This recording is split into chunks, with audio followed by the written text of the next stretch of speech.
Hi, everybody. Welcome to Discover College Soccer. Today, I'm lucky enough to be joined by Coach Farkhod Kurbonov from the St. Mary's College. Coach, welcome. Thanks for having me here. Appreciate it. Thank you. I mean, I know it's like between St. Mary's and Trinity, there's probably like 15 of them, across the country. But you're the one up there in northern Indiana near Notre Dame, if I'm not mistaken. Yeah, Notre Dame is across the street. We are part of the tri-campus area. So it's us, Notre Dame, and Holy Cross College. Yeah, fantastic. Well, I've been up to Notre Dame once when I was a very little kid, gorgeous area. When I was coaching, Yeah. I was down south near Evansville, so I didn't get up north very often. But let's talk a little bit. I mean, I know you're new to the program there. It's a nice Division III program up there, but with recruiting, and you can even talk about some of your previous college experience, but ideally, when do you want to start talking to players, getting players on a list and really starting that recruitment process? Yeah, of course. So obviously recruiting is the biggest part of the job.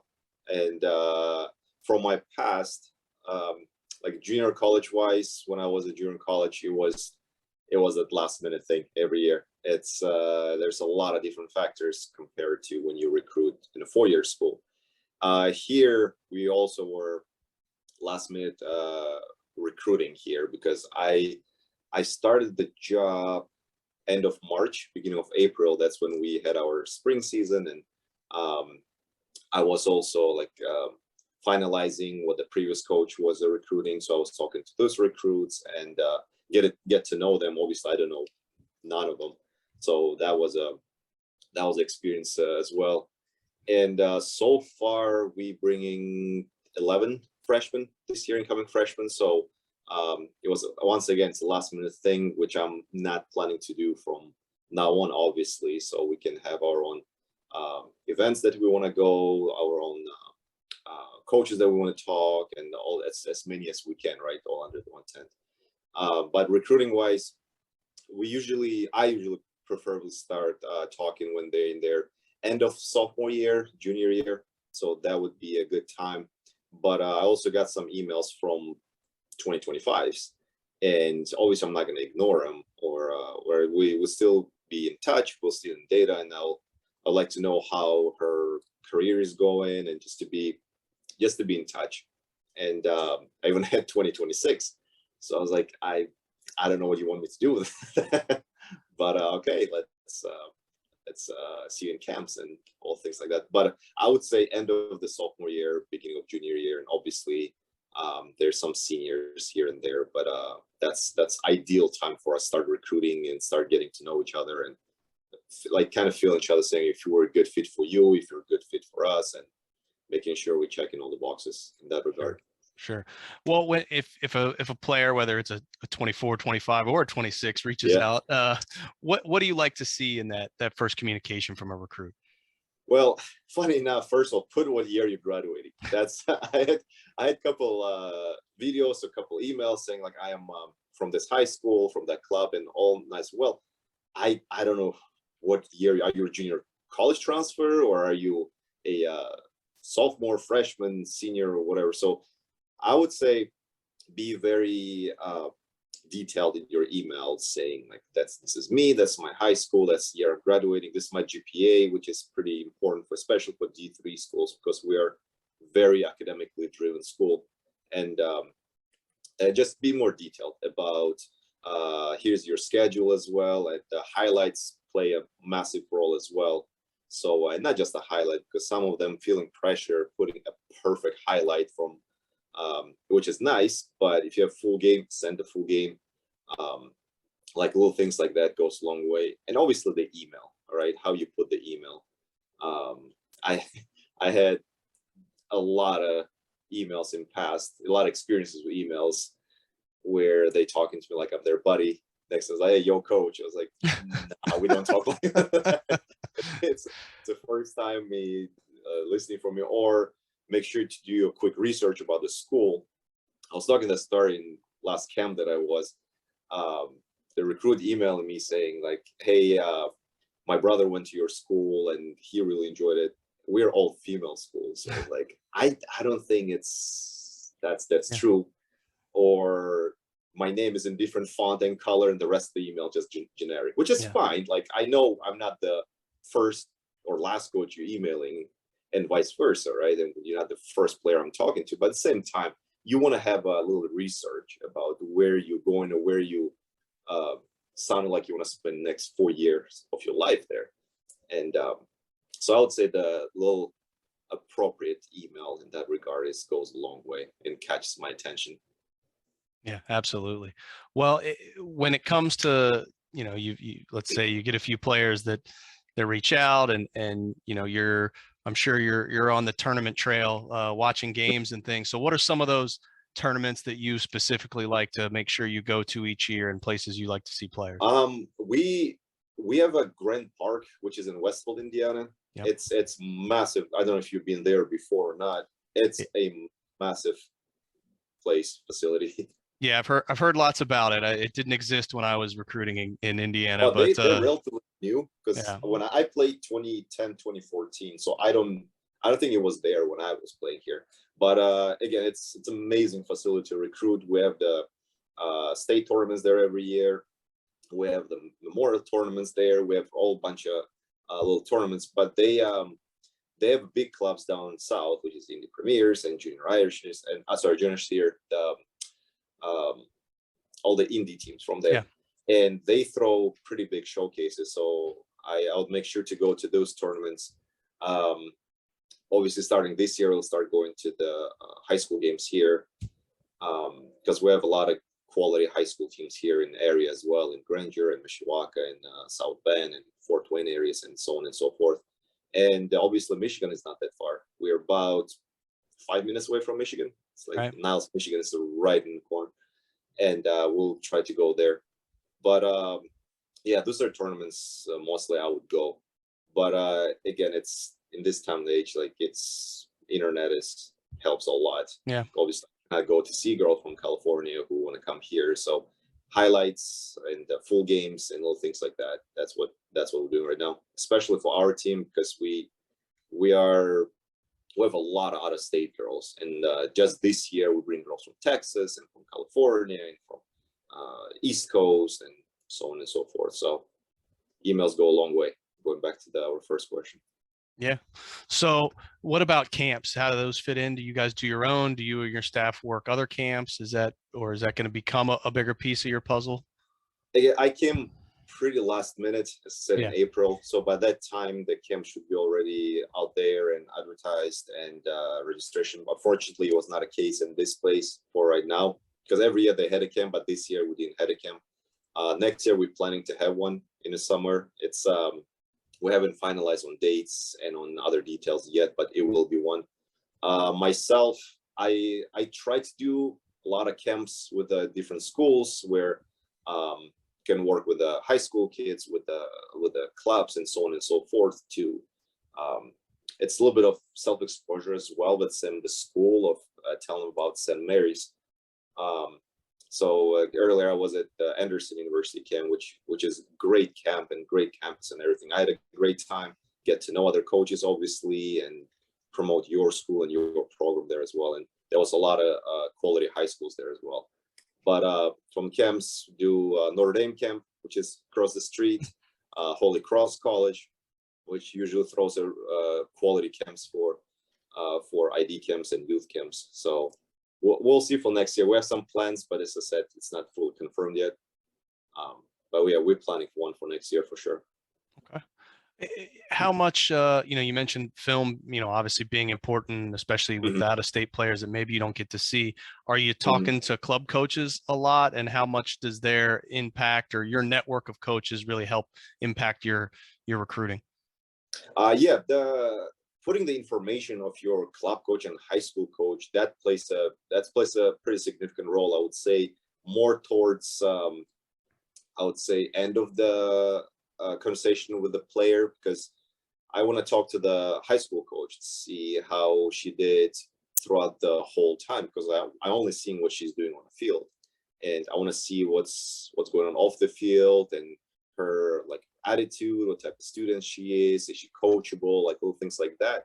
So for me as a coach, I'm again, doesn't matter what level I'm coaching at, I'm trying not to put just 11 best players on the field, but like combination of best players that will stand for what we stand here as a program, as a school, and as a program in general. So it plays a big role. But going back to your question, yeah, I do talk to the coaches, and maybe there's someone I missed. He can or she can bring it back, because showcases are great to go there, but I always felt just not poking at the eye at the sky, but we're trying to see 4 or 5 games a day, and there's hundreds of kids, and I just cannot watch every single one of them individually as much as they deserve. Like maybe that day of that minute, that kid did not perform well, and all of a sudden in our books, she's not a good player, which is wrong. So that's when communication with the coaches came handy, because he can or she can tell us a little bit more, like what's our strength, what's our weaknesses, what I saw in my notes, do they match what he has in his notes, or and so on and so forth. So yeah, I would say it's very important to build that relationship with the coaches. That's what I'm trying to do right now here with our local high school coaches, with the club coaches, and several of them asked me to come to run a session with their girls during the summer or something like that. So I'm always open to that, so the kids can see kids. Well, some of them taller than I am, and I'm they want to see the different type of coaching, the different type of language, the different type of just philosophy in coaching in general. So again, I'm always down for that, and I'm happy to do that. So yeah, building relationship with the coaches, club coaches, and the high school coaches is very important. Okay. Well, you mentioned it a little bit in terms of, what you're jotting down on the sidelines, and when you're looking for players, what is that hierarchy of attributes that you're really looking for, whether that's on the field or off the field stuff? What makes a player that you want to sign for your college? Well, obviously on the field, there's so much we can see. So I would say a little bit of everything. To go into deep details, like how's her first touch, right? How she sees the field, how she talks to her teammates, or if she's vocal, if she's not vocal, and so on and so forth. But for me, the biggest one is being a difference maker on the field. And if she gets when she gets the ball, if something's happening there, and it's not necessarily something crazy and fancy, right? But if you're a center back, how you handle yourself in the back with another center back next to you, or your communication with a keeper, or communication with a coach, and coach when trying to change something, are you working with your coach towards that? But technicality wise, obviously, as I said, first touch, how you use your both feet, and accuracy of passes, playing simple when it's needed to be, and little things like that. For me, also nonverbal the communications, and I can bring examples. I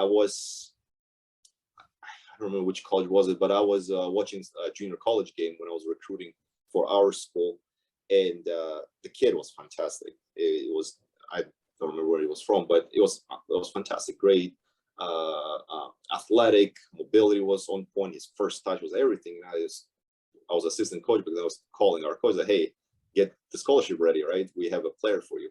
And then the kid scores the goal in the last minute, and then runs to the crowd and start cussing out someone on a crowd because something was going on there. I was like, oh, okay, hothead. Like I don't think we need that. And just like that, kid lost the scholarship. Like little things like that. Or when coach would say something, look back and just like going back at the coach. It's just, I don't think they realize there's other people watching, and there's like a career changing moments gonna happen there. But I look at that as well, how they again, you can be all aggressive you want on the field, but there's boundaries as well, right? But non-verbals is a big one for me. It's when technicality wise, when you press as a team and you're the only one who's not pressing and you're not doing your work, then there's a holes in your game, and then there's a holes in your press. So little things like that, because of that, the whole press is going to be useless, for example. So I would say on the ball and obviously off the ball as well. Sure. Well, let's talk a little bit about the more about the school itself. You know, parents are always curious about what that college education is going to do to their pocketbook. So, you know, being Division III and not having athletic money, what is the overall, you know, I'm not holding you to dollars and cents here, but give me a picture of the overall financial aid, academic scholarship, you know, tuition picture at Yeah. St. Mary's. What's that look like for somebody? Obviously, for someone who doesn't know much about the divisions, at Division III, we cannot offer athletic scholarships, which is good and bad in a way. Bad, and obviously we cannot attract certain recruits, but in a good way, I don't have a headache of splitting up the scholarship budget and competing with schools who have way more scholarship budgets, things like that. So that's a pros and cons there. But we do offer a lot of academic scholarships. So that's one thing is good with majority of Division III schools. The academic scholarship there, they're fantastic. And they start from a pretty high and goes all the way, almost covering almost tuition, right? We do have need-based. We do have a lot of clubs that can contribute towards the tuition. For example, we have ROTC, which is at Notre Dame. So they can involve in that. We have some girls on the team who's involved on that. And there's other, again, academic ones that I don't even know. There's a lot of them. And again, you can go to the website. Yeah. It's all out there. But me being relatively new to the school, I'm not familiar with all of the scholarships, but there are a lot of them. There's lots and lots of them. Well, it's funny. You mentioned the website, and it's perfectly into my next question, as is, so obviously, you know, hopefully when people are doing their research, they're going to the school's website and learning all they can. But so as someone who's brand new to the school, you know, what are some of those awesome things that you've found so far about St. Mary's that maybe I won't find on the website? Academically, we have some programs that are connected with Notre Dame. So that was a very, very cool thing that I didn't know about. For example, engineering, we have a program that is 4+1 program, where you go for 4 years at St. Mary's, and then by your junior and senior year, you'll be meshed with some of the classes at Notre Dame. So you'll take 2 or 3 classes by your junior year, you'll take half and half your senior year, and by your 5th year, you'll be fully Notre Dame student. And when you graduate, you'll get St. Mary diploma, and you're gonna get Notre Dame diploma. So that's awesome, and we have a lot of interest in that program. Major-wise, we offer a lot of majors here for undergrad, and we have obviously a grad school here as well, which is expanding, I would say. For a small school that we actually have a lot of majors, and we, again, going ahead of myself a little bit, the campus itself, we only have 1,500 students, I believe, plus minus. And the campus is massive, and it's absolutely gorgeous campus here. And obviously, for you being from Midwest, you can appreciate the falls here and springs here. They're just absolutely gorgeous. And once again, I'm being part of the Tri-State campus is being a St. Mary's student. You can go to Holy Cross or Notre Dame and use their facilities as you are their student. So, and they can come obviously to us and use our facilities and so on and so forth. So you have a small school, you can be part of the small school, but have the opportunity to enjoy like a big university life here as well. And obviously when Notre Dame plays, this place erupts completely the city. And yeah. No, that sounds awesome. Well, you know, you mentioned the academics and things, and you may not know all this at this point, but you know, with your team and that sort of thing, how do you make sure that the student athletes are able to balance the athletic part with the academic part? Again, I'm pretty new here, but so far from what I'm seeing, I don't think they need my assistance to do anything. They've been, I think every year almost, Team Academic Awards for Coaches United. Yeah. Every year we get those certificates. So this year the team GPA was 3.5, and last year, I'm pretty sure it was very, very similar. So every year, uh, GPA wise, I don't have to worry about. And obviously, they do their study hall hours, which I don't control. They just get together, and it's a team thing. They all come to the athletics, and they have meeting rooms here, and they do their homeworks. And again, academic wise, we're pretty strong. We're very, very strong. And all the girls who are on the team, they know what they want to get from this school. Put it this way, and they know what they want to get. They want to be after the college as well. So maturity wise, academic wise, responsibility wise, I'm very, very, very impressed with the class that's coming in and the class that we already have. Okay. Well, you and I were talking just before we got on. You guys are getting ready to start here in a couple of weeks with players reporting. So can you give me an idea of what a typical week is going to look like in the fall for your team in terms of when's practice, when are kids waking up and going to class, and what game days, and how the season's just going to look from a regular week perspective? Absolutely. So it all depends where we are in season. Obviously, the preseason, the periodization of the week would be a little bit different compared to when we're dead in the middle of the season. Sure. So I would say in the middle of season, what we're planning to do is obviously I'll get all of their schedules of the classes where they are. And for example, in the spring, I had their schedule, and their classes were all over during the day. And we have lights in our soccer field, so we practice at 7:30 p.m. And I don't see why not to do that during the fall as well, because again, we have lights, we have beautiful indoor facilities, and we can accommodate at any weather. And yeah, it's all depends how's their classes scheduled. Again, us being academically driven school, but and obviously what we do during the week, right? If we have 2 or 3 games, which is crazy to play 3 games a week, but if we have it, which is possible, there's going to be a lot of film sessions, a lot of recoveries, a lot of yoga sessions. Just there's no time to actually have a full session and without disturbing your periodization for that week, because we have a game after game after game, and it's just absolutely crazy, especially with D3 schedule.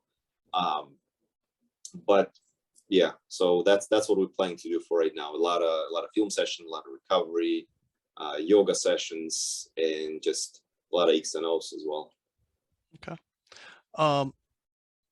In terms of the team and that sort of thing, is there I know this year's probably going to be a little different, but is there a specific roster size moving forward that you're looking to hit every year? Yeah, absolutely. We don't have a JV team here, so it's only varsity. I'm again, ideally, I don't want to go past 28, and I want to have at least 24. So somewhere between 24 and 28, and that includes the goalkeepers, I would say. Again, we're going for quality right here, not quantity. Where in the schools that I was in past, the JV thing was implemented there as well. That I got to have a JV team and the certain roster size. Here we don't have that, but me as a coach, to have a scrimmage, inter squad scrimmage during the week that we don't have a game, or having small-sided games, or have a full session. That's, I think, the numbers that's ideal for me and for my coaching staff, what we're planning to do. And obviously, injuries happen with our crazy schedules. Injuries happens, and I think that's optimal size for us. Okay. In terms of and again, hopefully it's not too early to ask this, but have they what about your staff, or do you have a staff at this point? Are there other support staff in the athletic department that help out, whether that's trainers, strength and conditioning coaches, anything like that? What's the staff look like? Absolutely. So yeah, we have our athletic trainer who's obviously full-time, and we have a beautiful athletic training room here, and we have a person at the athletics who helps them with their academics, and there's some professors who who wanted to volunteer with certain teams. So every team has a someone from academics, so they can help them with that. Soccer wise, obviously it's me, and I have assistant. I only have one assistant for right now, and we're planning to add another one or another two for our staff. So it's all depends on who's available, obviously. So again, we're going for quality and not quantity, where you have 7 people on your coaching staff and they're all just sitting during the practice and doing nothing. So I'm trying to avoid that part. So I'm trying to utilize my assistant, and hopefully for the next one as well. So that helps with the recruiting, with obviously with break down the films and coaching and day-to-day operations. Yeah, for sure. Well, how would you describe your style of coaching and the style of play that you're hoping to implement this season?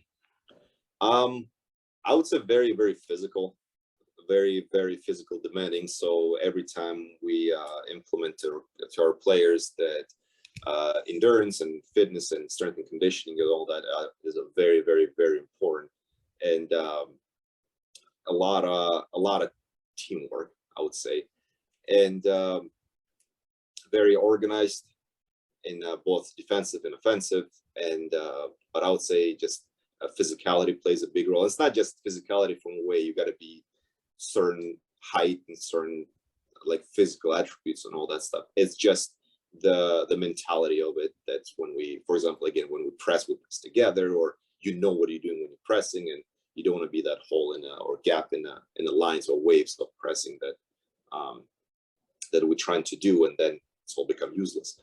I would say very, very player oriented as well. So I would like to have that conversation with the players, and if there's something, if they have some questions or if they have some concerns or whatever, so they can feel free to come and talk to me actually as well. So I don't see that that be a barrier between them. So there's a team and there's a coaching staff. But yeah. Okay. Well, you know, we've covered a lot of ground, talked about a lot of different things, and I always like to end these the same way, which is what didn't we talk about? What else is there that you want players, parents, anybody to know about the school, the program, or anything else about recruiting or college soccer? Now's the time, and the floor is yours. Yeah, absolutely. It just be as a recruit. There's a lot of, again, high school players I work with, a lot of youth players, and so on and so forth. And obviously, a lot of them want to go to as bigger schools as possible, which is great, which is awesome. But don't just limit yourself to certain conference or division or whatever certain programs, right? So make sure you're asking yourself that, yeah, they want me, but at the same time, do I want them as well? So it should be a good match of, yes, I see myself playing there for next 4 years or 2 years if it's a junior college, right? But as a school here, as soon as someone comes to the campus and see the campus, see the people, which was actually one of the main reasons I accept the offer from here and not the other schools, it's just the people who work here, just the culture of the St. Mary's, that they're proud to be St. Mary students. Even though we have Notre Dame right next to it, we embrace Notre Dame. We love Notre Dame here. But at the end of the day, we are St. Mary students, and the girls are just proud of it. And we have very, very big alumni group from our soccer and just in general from athletics. And to see all of them doing some unbelievable stuff out there, and they are St. Mary's alumni. So when I share that with the parents and with the girls who are finishing their high school, it's like sky's the limit, right? You can do everything you want, but you got to make sure that next 4 years that you're going to spend somewhere, it's you getting closer to your goal, whatever your goal is, right? Yeah. But campus wise, again, it's beautiful campus. When I bring the family or the recruits to the campus, I don't have to sell it, which is it's a bad word to sell something, right? I'm not a salesman to sell the school, but they just see that how close the people are. How when we go to have a lunch with the family, we have about 20 people every time around us coming saying hi and saying like, hey, I'm a softball player, I'm a soccer player, and so on. They all want to come and say hi and just see who's the next who's coming in and so on and so forth. So little things like that speaks volumes for me. And but again, beautiful area. Notre Dame across the street. You can go to a football game, and they're massive. And Chicago is not that far. It's about an hour and a half, hour 45. Indianapolis about 2 hours, and Lake Michigan is very close, and that's beautiful. So you can get a little bit of everything while you can be in your own little campus as well. No, that's great. Well, Coach, I wish you the best of luck in this first season. Hopefully you take it to them and have a great, successful one. And if you ever make it down to Florida for any recruiting, give me a shout, and we'll show you around down here. But best of luck, and thanks for the time, Coach. Thank you very much. Appreciate it.